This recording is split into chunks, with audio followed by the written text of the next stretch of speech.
Friends, I welcome you to my channel. Before listening to this story, I will ask you to like and subscribe. It is not difficult for you, but it is pleasant for me. And we're starting. My name is Tom Jode and my wife is Linda. I'm only 5 feet 10 inches tall and weigh 165 pounds, but I have my strengths. We met in college when I was 23 and she was 21. I served in the Army, taking classes to get a double degree in economics and accounting. She majored in biology. My Army service did not require constant presence in hotspots, but it was dangerous. Our unit was assigned to carry out separate missions, often involving punishing someone who wanted to appear to be a friend. In short, we were murderers. My specialty was planning and close combat. I graduated at the age of 25, and 2 years later I retired from the Army and married Linda. We had 2 girls in 4 years. I worked from home, responsible for accounting for some local businesses, and also carried out some sales from home. Linda was busy with the kids. But when our marriage turned 10 years old, she got a job at a local laboratory associated with the college. Both girls went to school, and I worked from home so she could go back to the job she liked. We lived in the house I grew up in. I've owned it since my parents moved to Florida. I bought it from them when I was still studying. Some of our Army missions gave the unit a chance to get a good reward, which we divided into 10 parts, so I had the money to buy what I needed. One day, at the end of February, we decided to go out with our neighbor friends for dinner and dance at the club after that. There were 8 of us, and we all had babysitters for the children at night. Linda and I booked a room at a hotel connected to a dance club. She looked impressive. 5 FT6 in, slender brunette, dressed in a blue silk dress. We had a great dinner and were having a lot of fun dancing at the club when a group of 6 people showed up. One of them was a big blonde guy, Mark Stevens, a professional midfielder for the local team. He was immediately noticed by all the women at our table. Stevens was with a charming blonde woman who had what looked like a large wedding ring on her finger.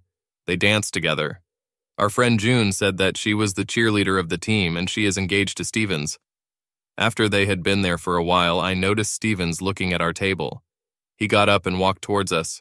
He immediately turned to Linda and just asked her to dance without even looking at me. I put my hand on her shoulder to stop her, but she got up from the table and went with him. She didn't even look back at me. I was more than a little annoyed. I was even more annoyed when, after 2 quick dances, it was the turn of the slow one, and Linda melted into Mark's arms. I got up and walked to the bar, right past them. The women at our table didn't like it, and they made it clear. But I went anyway. Not that it mattered to Linda, who hadn't noticed me walking by at all. I took the coffee.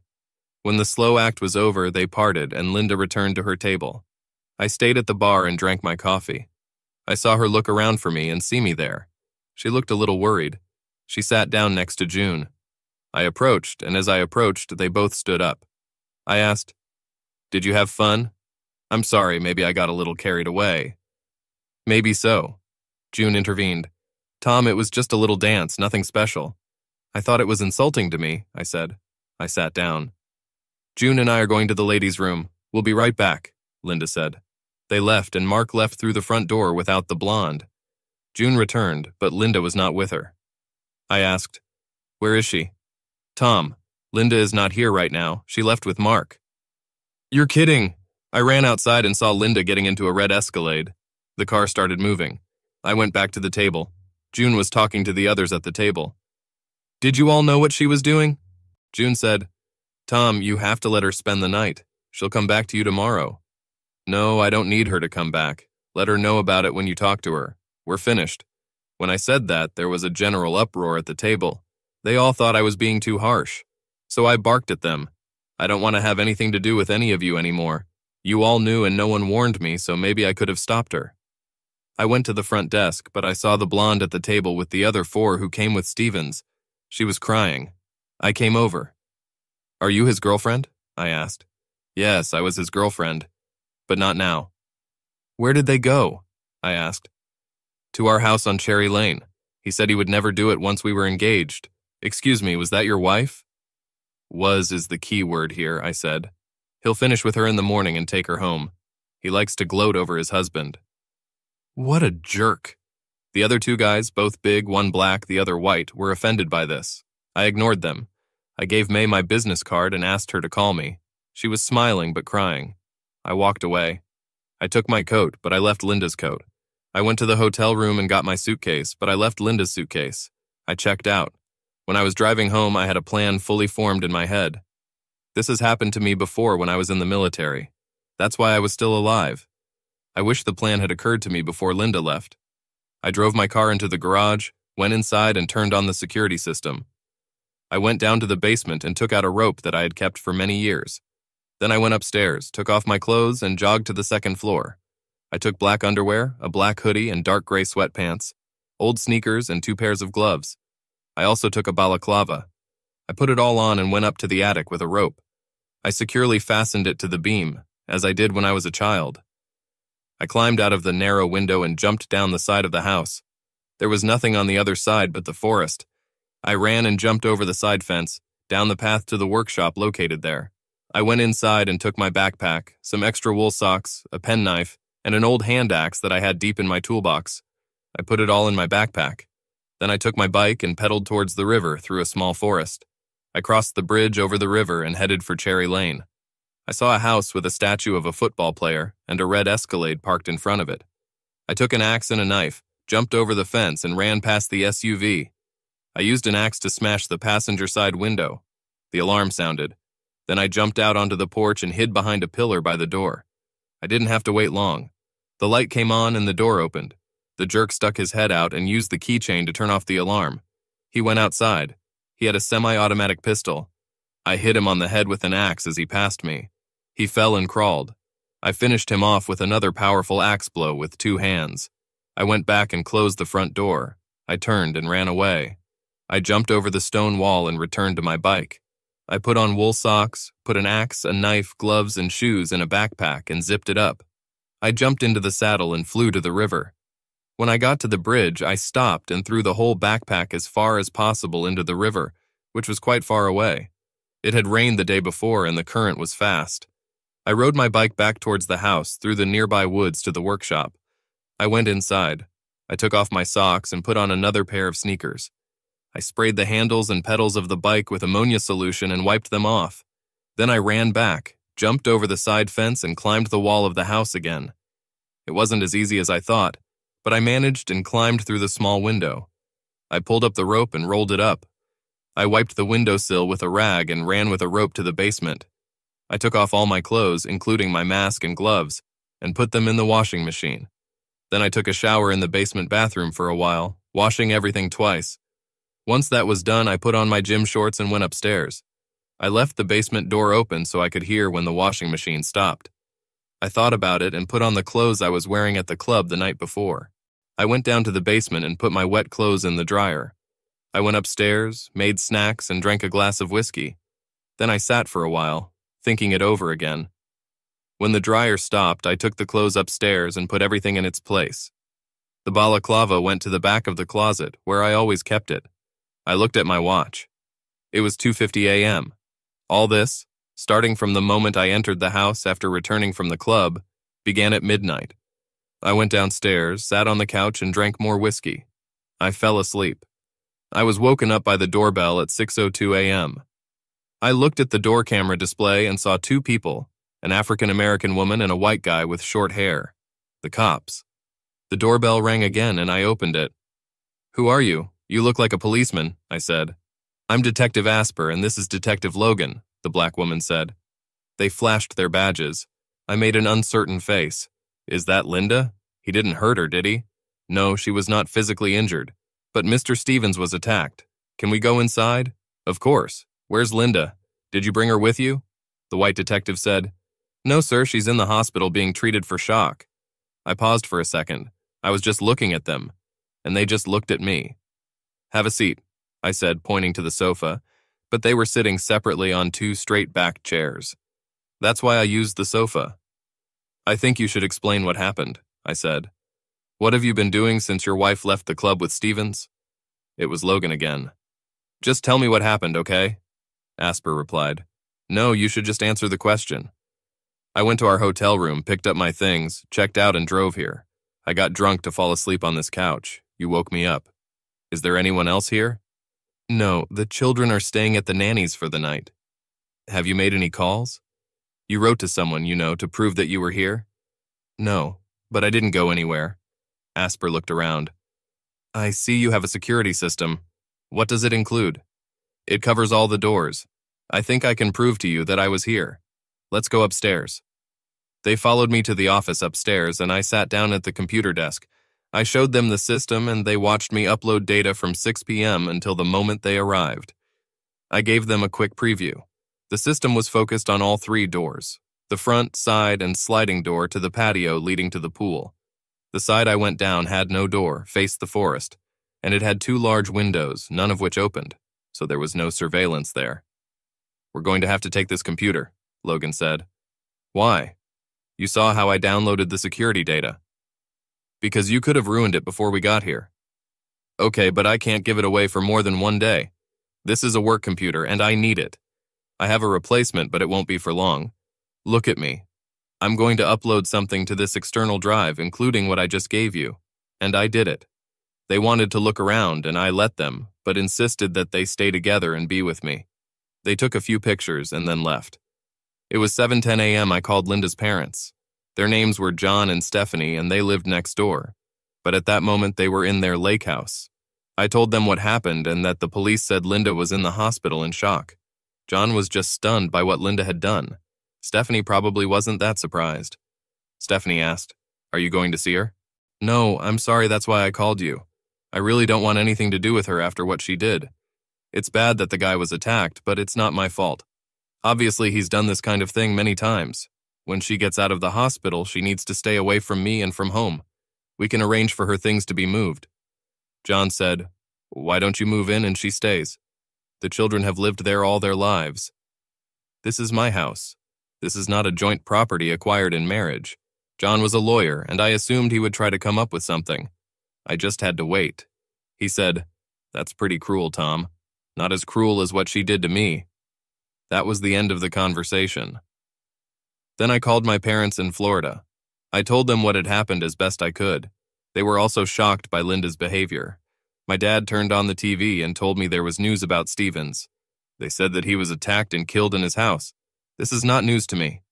The landline phone rang. It was Judy. "Tom, where's Linda? We heard that Mark was murdered." "She's in the hospital in shock, as the police told me." "Have you seen her?" "Which hospital?" "I don't know. I don't plan on dating her." "Don't be like that. She needs your support." "She will never get any support from me.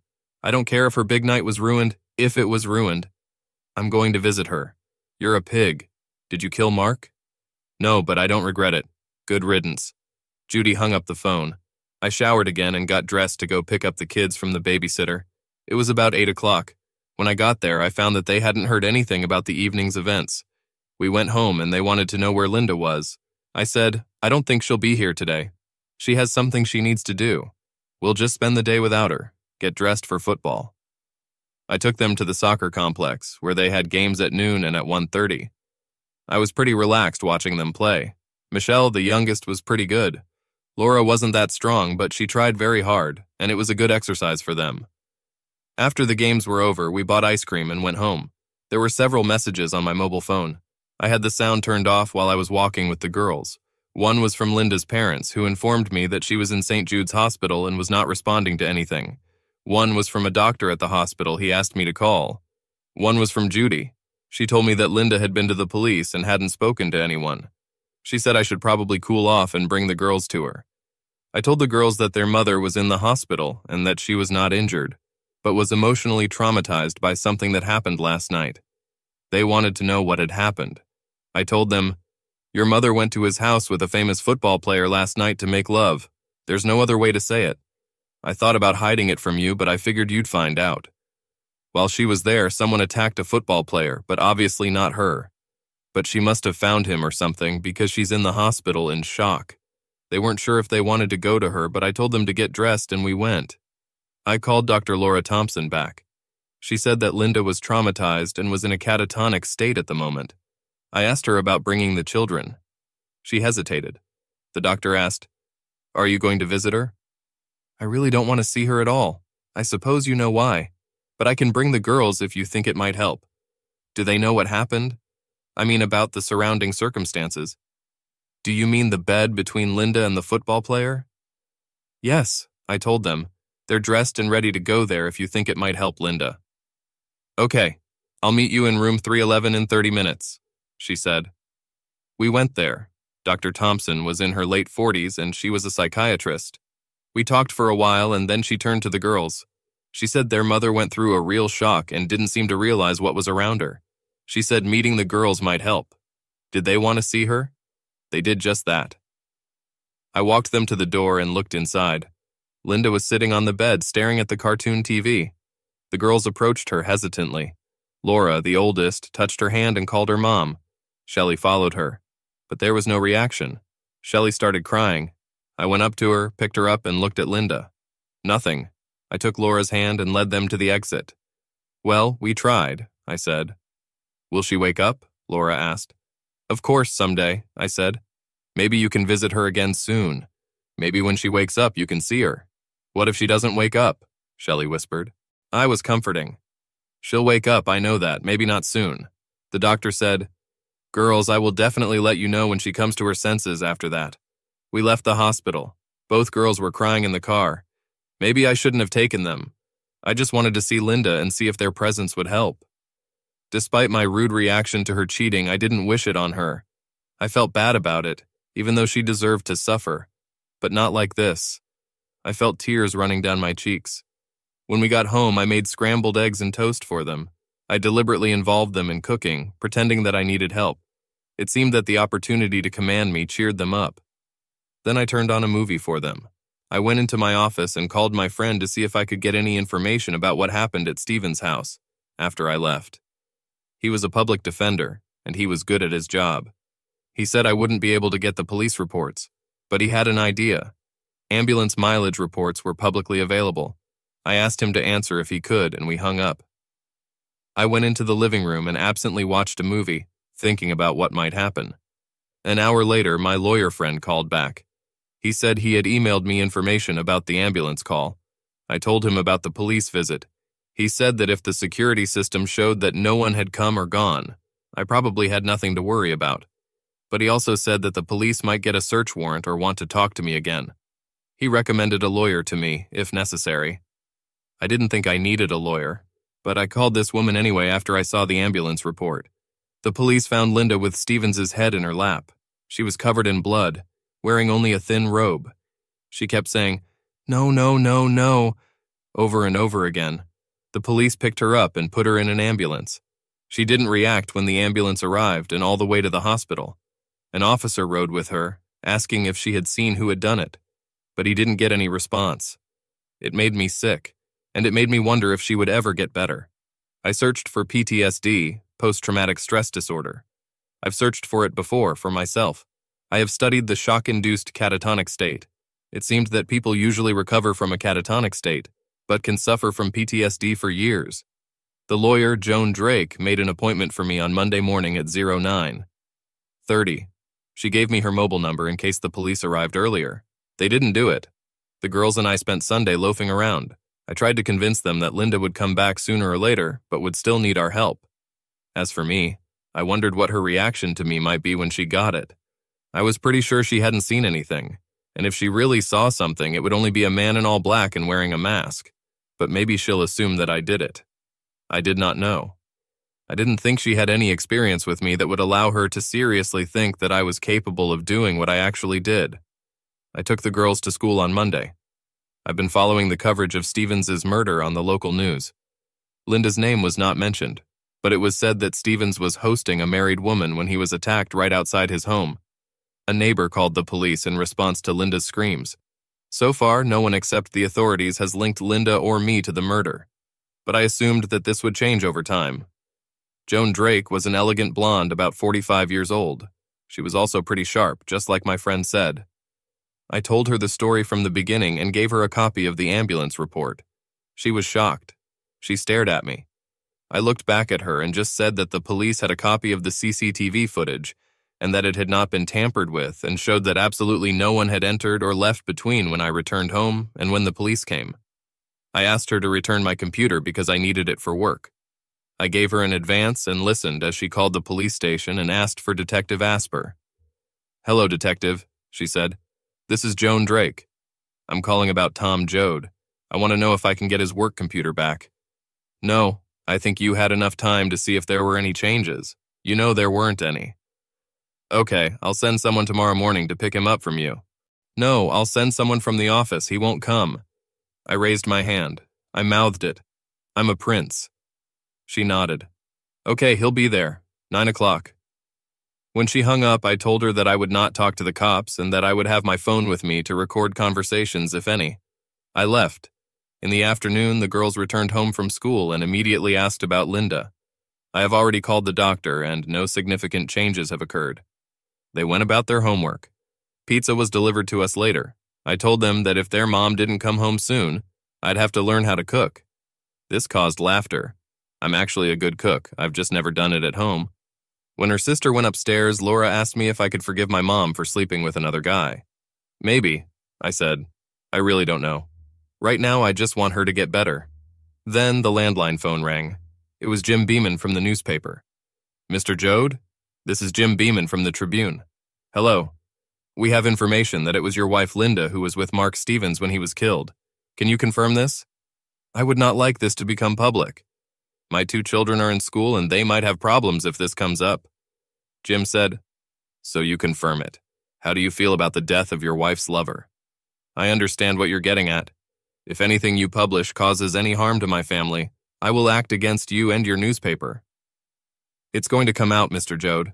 There's nothing I can do about it. I looked out the window and saw a TV truck parked in front of the house. Channel 7. I said, I see a TV truck. I think you're right. Shit, I'm sorry, I have to go. There was a knock on the door. I looked into the camera and saw a young woman with a microphone. I spoke on the intercom. Get out, you're trespassing and I'll call the police. Is your wife there, Mr. Jode? I called the local precinct and told them I needed help to get the press off my porch. And they really responded and removed from the porch what was already a group of 6 people. But they didn't go far. Now there were 4 trucks. I called the doctor and told her to take care of Linda's safety before the press broke in. I talked to the girls and told them that I thought they could stay with me somewhere else and study at home. But they said they wanted to keep going to school, even if they had to live elsewhere. I said I'd think about it. I called my lawyer, Joan, and asked her for advice. She said she would make a statement to the press if I wanted to see if it would take the heat off. We arranged it. The statement was made through her office and stated that my family would like her to be allowed to continue her normal daily life. It said that I do not comment on rumors about my wife in any way, and will not comment on them in the future. It said that the continued presence of the media outside the house would lead to a lawsuit if it harmed the family, and that we would appreciate it if the trucks left. Meanwhile, Detective Asper and her boss announced a press conference at 7 p.m. I was watching. Police said Mark Stevens was attacked near his home and killed with a sharp object. It said that although there was a woman in the house at the time, there was no indication that she had witnessed the attack. It said the investigation was ongoing. The first question was whether the woman was married and whether her husband was a suspect. Detective Asper said, Since you all know her name, I assume you know that she is married. But we have conducted a thorough investigation into him and there is no indication that he was involved in the attack. In fact, he seems to have spent the whole night at his home, some distance from the scene of the incident. The reporter spoke up. What about the other women? Married women? Their husbands? We have thoroughly investigated the allegations that Mr. Stevens regularly seduced married women and found that there is some truth in this. In fact, he seems to have taken away several married women in the presence of their husbands. So we will explore this aspect. Chief Johnson interrupted the meeting. That's all for now.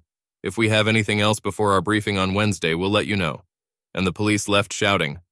I've arranged with the girls' school to have their assignments delivered here or sent via computer over the next few days. I called Linda's parents and told them to watch out for the press, but there was no one there yet. They also disappeared from our street. On Tuesday, the doctor called and said that Linda had started to react and that the police were with her. I told her parents, and he gathered the girls to take them to the hospital. By the time we got there, the police were already leaving.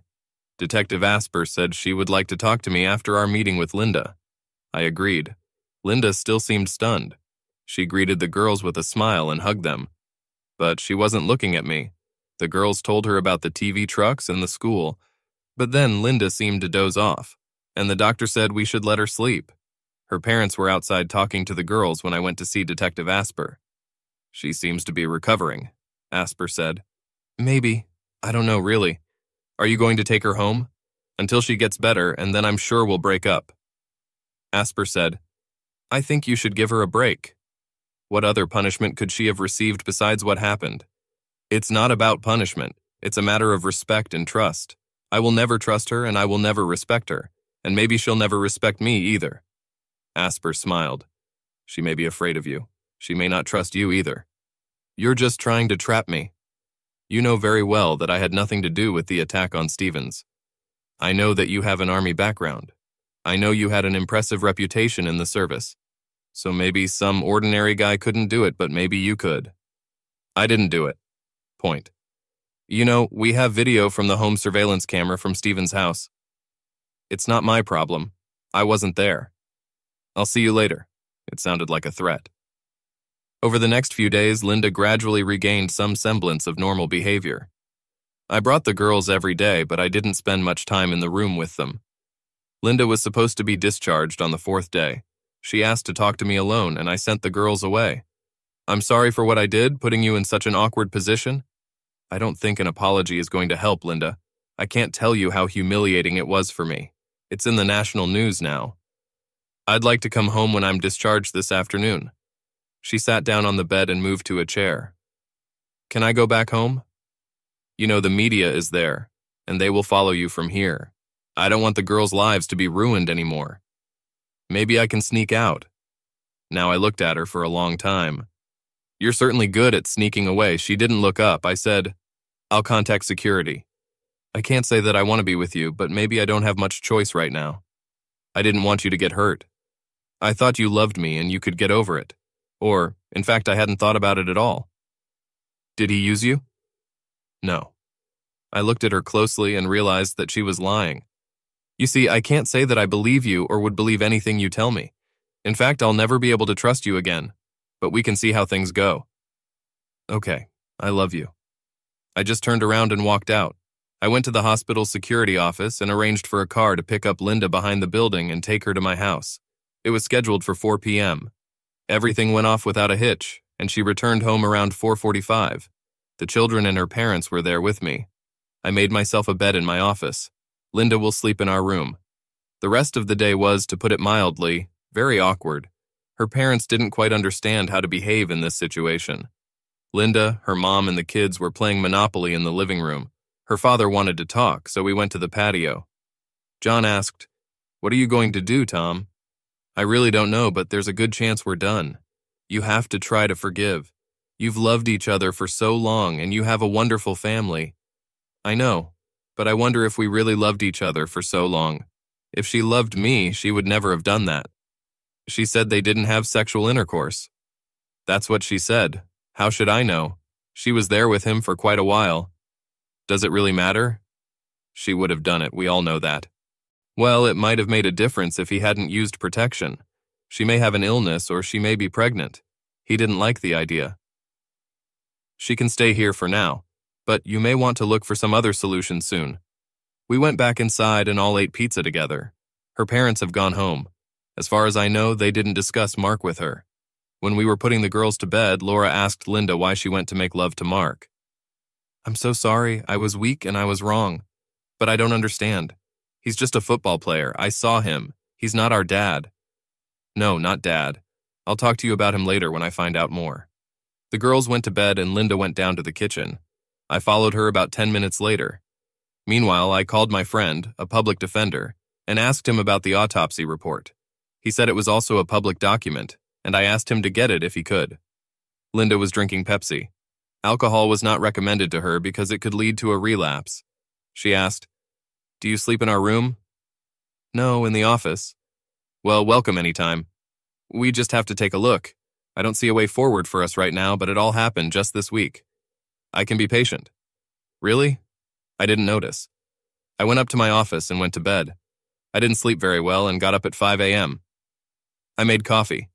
My friend sent me a copy of Stephen's autopsy. I read it carefully, paying special attention to the analysis of injuries. She found traces of ejaculate and female secretions. The samples were sent for laboratory analysis. It looked like Linda was lying when she said they hadn't had sexual intercourse. I never believed in it because of the time. She was there for about 2 hours before the murder. When she came down, I took the girls to school almost as usual. However, they were a little depressed. I've spent a lot of time considering my options. If it wasn't for Linda's illness, I would never have let her back into the house. But there were advantages to allowing it, including making things a little easier for the girls if things settled down. As soon as I entered the house, another TV truck pulled up outside. A young woman got out of it and screamed at me, asking if Linda was at home and if I had forgiven her. I smiled, waved at her, and warned her not to enter the territory. I went inside. Linda baked some cookies and offered me one, which I took. There's a TV truck outside. They don't know you're here, and maybe they shouldn't know. What do they want? They have already published my name and what I was doing at his house. Can they do any more harm? I'm sure they can come up with something. I looked at her. I was wondering what to do with you or with us. I'd like you to write down exactly what happened last Friday for me, from the moment that jerk came up to us until you ended up in the hospital. It doesn't have to happen right now, but as soon as possible. If it's too traumatic, skip the part and write later. I'll try my best. I also need to call and find out if I still have a job. Why would they fire you? For cheating on me? Why should they care? Well, I've been away for a week. She called and was told that she could take a week off due to illness, and next week. Vacation. She went to her bedroom and sat at her desk, typing on her computer. I left her alone and went to my office, where I began to study the autopsy materials. I made sure that I would receive the test results, but perhaps not before a few days. Linda was trying to behave normally with me, that was clear. But I thought she must have some questions about what happened. Our routine life lasted 2 days until I received the results of the tests after the autopsy. So she must have lied about the bed. I was waiting to see what she would write to me about what happened. But I just couldn't imagine continuing to live with her as my wife. The next day, after dinner, Linda walked into my home office. I finished writing. Here, she handed me a printout. I read what she wrote. Tom, forgive me for my weakness. When Mark asked me to dance, I was so excited. He was charming and had such a reputation.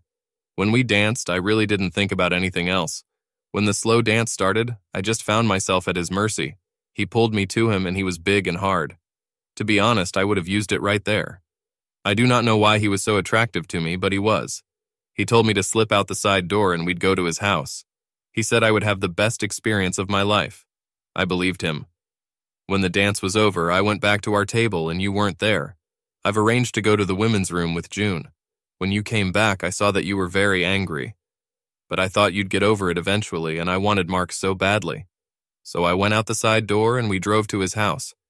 He kissed me as soon as we went inside, picked me up in his arms and carried me upstairs to his bed. He used me. Then I cleaned him out with my mouth and he used me again. When we were finishing, the car alarm went off. He put on his robe and went out. He told me to wait there.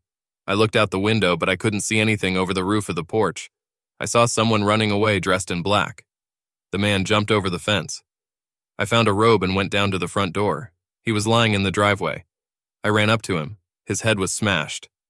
I was in a kind of trance. I'm just stunned and shocked. I felt guilty, as if it was my fault that I had sinned. The police arrived, and I remember that I was in the hospital. I'm so sorry about all this. I love you and I don't know why I did what I did. Linda? I looked up at her. Tears were streaming down her face. Tom, were you the man I saw? I've been here all night drinking, regretting the end of my marriage and the changes that had to happen in my family. There was hatred in me. But of course the police told you that I was here. They have surveillance footage. That's what they said when I asked. But no buts. I can tell you that I think Stevens got what he deserved. No, Tom, he didn't deserve it. He was nice. And he turned your world upside down, didn't he? Tom, don't. Why not? I want you to know that I will never be able to love you the way I used to. Maybe I won't be able to love you at all. The man I thought I married would never have done what you did. Was it worth it? But it wasn't worth what happened. If we had this night and I came home the next day, well, maybe. But he's dead, and I'm screwed forever. Yes. You killed him. She turned and ran out of the room. No, you killed him, I muttered. After that, our relationship turned cold. I decided not to try to convince her of my innocence and not to try in any way to make amends to her. Of course, I would never admit to her what happened. I assumed that if I did that, she would tell the cops right away. She was a woman who couldn't be trusted at all. She just told me that if Stevens hadn't been killed, her night of affair would have been worth the consequences. Maybe not in such terms, but still. A few weeks later, I filed for divorce. I asked for custody of the children so they could stay in the house. Linda still had a job, so I didn't ask for alimony, child support, or free visitation.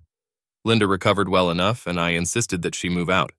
She went to stay with her parents. I served her there. Shortly after that, her father called. He wanted me to take the papers, said that Linda was desperate. I told him that she deserved to be desperate and she should hire a lawyer. He was very angry, but I didn't know if he was mad at me or at her. He asked about the visits, and I told him that she could come any night and stay until the children went to bed. Linda showed up the next day at 5 o'clock. I made macaroni and cheese, and we ate with the girls. We played a few board games with them and put them to bed. After that, Linda wanted to talk, but I wasn't in the mood to talk. We need to figure this out, Tom. It won't do the girls any good if we're apart. They'll have to adjust. You can find a place where they can come to you. The sooner we resolve the issue of divorce, the sooner you can make a schedule of visits. Please, I don't want a divorce. I made a mistake. Okay, this is a big mistake, but I love you. There's no way we're going to stay married after you openly used that asshole. Forget about it and move on. Linda started crying. Not to sob, but just to cry quietly. I really felt sorry for her, but not enough to change my mind. We're finished. The divorce took place. We worked out a joint custody agreement, and Linda had an apartment with a large second bedroom for the girls. The two of us established a remotely friendly relationship, focusing on the girls. About 4 months later, I started dating. Women from our circle and from work knew that I was unmarried, and I seemed to attract their attention. When Linda had girls, I brought a few women home for the night. However, none of them lasted too long. I stayed away from married women, although some of them seemed eager to sleep with me. But after my experience, I decided that it was immoral. Linda got along well with the girls, but she wasn't that good on her own. She took antidepressants and slept a lot, but she managed to go to work and complete her assignments. Her parents and the girls told me that she was not dating. 10 years later, Shelley left for college today. Laura was supposed to go to the first year. The two of them got used to the joint custody agreement and seemed to be doing quite well. They both dated in high school, and Laura, I believe, in college. I had a long-term relationship with a young woman, Cody, whom I met one evening at a bar. Like me, she was divorced. She had 2 children at home, and her husband moved to the West Coast. She was 35 years old when we met, and her children were studying at a twin school in their second year. When they left for college, she moved into my house. I loved her. She was funny and smart. Maybe she wasn't as beautiful as Linda, but she was pretty, and guys really paid attention to her when we were dating. Shortly after our meeting, I told her about all the turmoil surrounding the death of Mark Stevens. Of course, I never told you how he died. The hype eventually died down, and no one was ever arrested or charged. One Saturday, Detective Logan showed up at my house, and I invited him in. I was home alone. I retired last week. A good pension, he said. I'm happy for you, but why are you here? I just want you to know that I made sure that you killed that jerk. And, well, he deserved it. Although maybe not your wife. I didn't do it, but he certainly deserved it. I congratulate the one who did it. Why are you saying that Linda didn't deserve this? Well, it was just one night, and she only did what a lot of other married women did when they were molested by that jerk. You know, if they met somewhere and went to make love alone, maybe we could get over it. But it was too brazen and ostentatious. I understand. How's your partner doing? She's the captain now, a really punchy girl. She was perceptive, I said. We shook hands and he left. As for Linda, she eventually partially recovered. We rode together when I took Shelley to school. On the way back, I once asked how she was doing. Linda said, I'm fine. I have a boyfriend. Something like a friend with privileges. I know you and Cody are together. Well, in general, yes. And when her kids leave, we'll probably move in together. Linda whispered, I wish none of this had happened. We'd be an empty nest now and we could have some real fun. I'm still very sorry. Me too, we both cried. Later, she moved into her friend's apartment. But I don't think she ever fully recovered from that night, as I probably am. I've never regretted doing it. It probably saved a lot of marriages. One of my most effective altruistic acts. End.